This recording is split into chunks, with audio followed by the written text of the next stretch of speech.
I'm back in Jamaica today, and I didn't think I was going to keep finding these. This isn't. I mean, spotting payphones is always on my radar. I have a bit of Tourette's, I guess, when it comes to spotting these things. But I guess this was a PTS that they let get away, and they just left the clamshell out here for good measure. I don't know why. This is on 89th Avenue.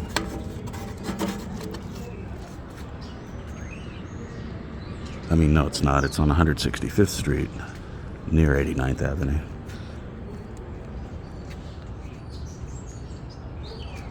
Across from a George Floyd memorial.